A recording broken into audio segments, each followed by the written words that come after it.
নমস্কার বন্ধুরা, অজয় পাপিয়ার রান্নাঘরে আপনাদের সবাইকে স্বাগত জানাই।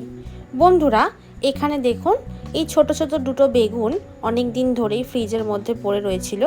তো আমি ভাবলাম এই দুটো বেগুন দিয়ে নতুন কিছু একটা রান্না আপনাদেরকে করে দেখাবো। গ্রেটারের মধ্যে বেগুন ঘষে গ্রেট করে আজকে একদমই নতুন একটা রেসিপি আপনাদের সঙ্গে শেয়ার করব। কি বন্ধুরা, অবাক লাগছে তো যে গ্রেটারের মধ্যে বেগুন গ্রেট করে কি রেসিপি তৈরি হতে চলেছে। খুবই টেস্টি একটা রেসিপি কিন্তু তৈরি হতে চলেছে। তো বন্ধুরা, চলুন কথা না বাড়িয়ে দেরি না করে দেখে নেওয়া যাক আমার আজকের রেসিপিটি। তো প্রথমেই আমি এখানে নিয়ে নিয়েছি এই রকম ছোট গ্রেটার। আপনাদের কাছে যেরকম গ্রেটার থাকবে সেই গ্রেটার দিয়ে কিন্তু এটা গ্রেট করে নিতে পারবেন। তো প্রথমেই আমি গ্রেটারের সাহায্যে বেগুন দুটো খুব ভালোভাবে গ্রেট করে নিচ্ছি। এই দেখুন, ঠিক এই রকম ভাবে প্রথমেই বেগুনটাকে গ্রেট করে নিতে হবে। এখানে আপনারা বেগুনের মাপ বাড়িয়েও নিতে পারেন। আমি দুটো বেগুন দিয়ে রেসিপিটা তৈরি করছি। এই দেখুন, বেগুন দুটোকে খুব ভালোভাবে গ্রেট করে নেওয়া হয়ে গেছে। এবার এই গ্রেট করা বেগুনের মধ্যে আরও কিছু উপকরণ অ্যাড করে দেব। দিয়ে দিচ্ছি হাফ কাপ বেসন, তারপরে দিয়ে দিচ্ছি কেটে রাখা পেঁয়াজ। পেঁয়াজটাকে আমি কিন্তু খুব পাতলা পাতলা করে কেটে নিয়েছি, আর একটা বড় সাইজের পেঁয়াজ আমি ব্যবহার করেছি। ঝালের জন্য 5টা কাঁচা লঙ্কা কুচিয়ে রেখেছিলাম, সেটা দিয়ে দিয়েছি। ঝালটা আপনাদের স্বাদ অনুযায়ী ব্যবহার করবেন। স্বাদ মতো নুন আর সামান্য পরিমাণে একটু হলুদ গুঁড়ো দিয়ে দিলাম। এবার খুব সামান্য পরিমাণে একটু জল দিয়ে দিচ্ছি। খুব সামান্য পরিমাণেই দিতে হবে। প্রথমে এই অল্প জল দিয়ে কিন্তু এগুলোকে ভালোভাবে মেখে নিতে হবে। খুব বেশি জলের প্রয়োজন কিন্তু হবে না। দেখুন বন্ধুরা, খুব অল্প জল দিয়ে আমি এই মিশ্রণটাকে ভালোভাবে মেখে নিচ্ছি। এটা মাখতে মাখতে আপনাদের কাছে ছোট্ট একটা অনুরোধ রইল, ভিডিওটি শেষ পর্যন্ত দেখার জন্য। আর এই চ্যানেলে নতুন বন্ধু হয়ে থাকলে এমনই নতুন নতুন রেসিপি ভিডিও পাওয়ার জন্য চ্যানেলটিকে সাবস্ক্রাইব করে রাখার জন্য।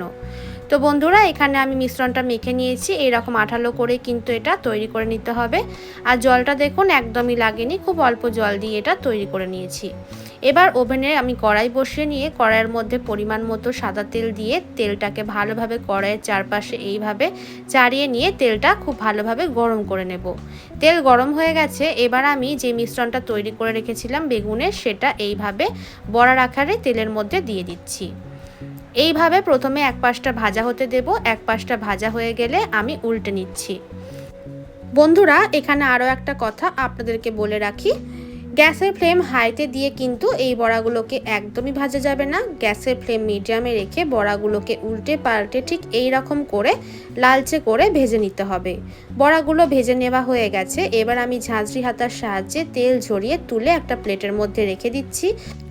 একইভাবে সব বড়াগুলোকে আমি ভেজে নেব। তারপরে কড়াইয়ের মধ্যে আমি নিয়ে নিচ্ছি পরিমাণ মতো সর্ষের তেল। তেল গরম হয়ে গেলে একটা শুকনো লঙ্কা ভেঙে দিয়ে দিলাম। হাফ চা চামচ গোটা জিরে দিয়ে একটু নাড়াচাড়া করে তার মধ্যে দিয়ে দিচ্ছি পেঁয়াজ কুচি।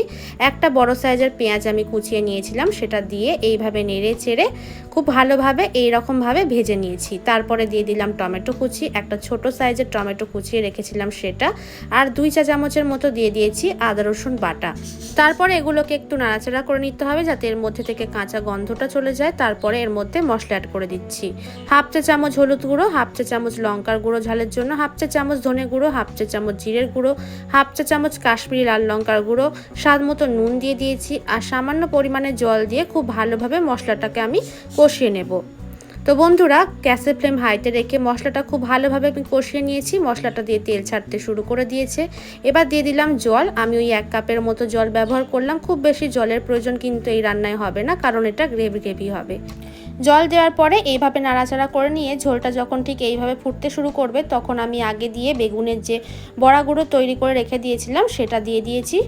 তারপরে নেড়েচেড়ে নিয়ে গ্যাসের ফ্লেম লোতে দিয়ে ঢাকা দিয়ে 5 মিনিটের জন্য রান্না করে নেব। 5 মিনিট পর ঢাকনাটা খুলে আপনাদেরকে দেখাচ্ছি। দেখুন বন্ধুরা, কত সুন্দরভাবে রান্নাটা তৈরি হয়ে গেছে। সবার শেষে হাফ চা চামচ গুঁড়ো গরম মশলা, সামান্য পরিমাণে একটু ধনেপাতা কুচি দিয়ে দিলাম। তারপরে হালকা করে ওপর দিয়ে একটু এইভাবে মিশিয়ে নিতে হবে, নাহলে কিন্তু বড়াগুলো ভেঙে যাওয়ার সম্ভাবনা থাকে। মিশিয়ে নিলেই কিন্তু তৈরি হয়ে গেল আজকের রেসিপি। খুবই সহজ পদ্ধতিতে আজকে খুবই নতুন একটা রেসিপি আপনাদের সঙ্গে শেয়ার করলাম। এইরকম রেসিপি যদি গরম গরম গরম ভাতের সঙ্গে দুপুরবেলা থাকে তাহলে তার কোনো কথাই হয় না বন্ধুরা। এক থালা ভাত কিন্তু নিমেষেই শেষ হয়ে যায়। আপনারাও অবশ্যই একবার এই রেসিপিটা বানিয়ে খেয়ে দেখুন, আশা করছি আপনাদের খুবই ভালো লাগবে। আজকের এই রেসিপিটি কেমন লাগলো অবশ্যই কমেন্ট করে জানাতে আমাকে ভুলবেন না। লাইক করবেন, শেয়ার করবেন। ভিডিওটি শেষ পর্যন্ত দেখার জন্য অনেক অনেক ধন্যবাদ।